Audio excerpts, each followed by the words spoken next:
and we're able to help them pick the right stuff for their homes. Well, joining me now is Clare Rayner, director of the consultancy The Retail Champion and author of 10 Steps to Retail Success. Clare, lovely to see you. So let's start with Dixons. Its shares finished almost unchanged in a market down 3%, so investors seem to like the story. Well, let's face it, they don't have much competition left on the high street, but actually those underlying results show or hide some issues that I can see in terms of what they're doing. Obviously, we've seen the profits increasing somewhat, which suggests a lot of cost cutting. Now, that's not sustainable. You can only cut the costs once. The like-for-like sales growth of 4% is interesting because it's against a backdrop of a gross margin reduction of 0.7%. That means they're making less money per sale, so they've got to sell faster and harder to get the same amount of money back into the business. That said, Sebastian James, the chief exec, he seems quite positive about where they're positioned at the moment. And obviously, with the demise of Comet, there is very little for them to chase in terms of high street competition. So they potentially are well placed to then improve next year and the following years. You see, I always thought that Dixons would shrivel in the face of an onslaught from online competitors, but it's hanging in there. Yes, and actually one of the key trends that we've seen in the UK is the addition of this know-how brand to their business, which is a value-added services proposition. It's grown over 54% in the last year, and bringing that sort of advice and support to consumers is very helpful. Yeah, that's true, because I'm a technophobe, and as tellies and computers become more complicated, people like me need that help. Absolutely. So we can't all buy online and get the lowest cost provider, and actually getting a bit of help and support in our purchasing decisions does really add value, which is why I believe that they're doing as well as they are in the markets that know-how brand is operating. And what about these broader sales figures?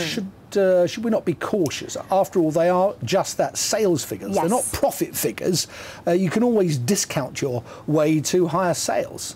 Yes, are we talking about Dixons or the ONS at this point? General sales figures across the board. Right, so what I've noticed in terms of the ONS stats is whilst month on month May has increased equally on volumes and sales figures, which shows a strong performance in May, I'm not surprised about that really. The weather up until May was pretty awful, I think we'll all agree. May has had a couple of strong bank holiday weekends with sunshine, but not outstanding weather, which means that it's good for shopping. When the weather's bad or it's too good, we don't shop. We stay at home, or when it's great, we go al fresco dining. But when the weather's mild and fine, that's when shopping takes place, and that's the optimal weather. So is this simply the result of many overstocked retailers, in particular clothing retailers, stuffed full of skimpy T-shirts, looking back on sort of snowy weather in May? I do think we've got some warning signs ahead. Certainly if you look at the year-on-year performance, as we mentioned, the sales figures have grown by 3.1%, but the volume is only about half of that.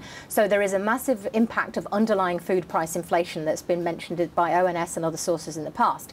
What we're looking at now, though, as we enter June, is a number of main chains and smaller independents going into deep summer sale already. It's far too early. So whilst they'll be cutting the prices to generate income from those sales, they'll be selling at a massive margin discount, meaning they won't be getting the operating profit back into the business, which they'll need to sustain them for the next few months. And briefly, Claire, how are the supermarkets playing out amidst all this? Well, the supermarkets are all very strong, and it's always a battle between the four of them. We've seen some interesting news from Morrison with the Ocado tie-up lately, but and Tesco have been floundering, it's fair to say, with some of the results they've been putting out. Sainsbury's quietly ticking away in the background, delivering strong performance in food. So we wait to see what happens with their stats, but really it's a game of four players in the supermarkets. And what about the newcomers, Aldi, Lidl? They're very strong. The discount sector obviously has done really very well, but also so has the premium food brand, such as Waitrose, where consumers are polarising their food choices, and particularly in light of things like the horse meat scandal, where people want to buy from a much more trusted provider. They have benefited from that because obviously they've got supply chain integrity. Indeed. All right, Clare Rayner, as ever, concise and precise. Very nice. Thanks for coming in. Thank you. Well, that's almost all we've time for this evening, but before I go, here's my number of the day. It's 4.95%. That was the fall in Royal Bank of Scotland's share price today. For us taxpayers, getting all our money back has just become a little more difficult.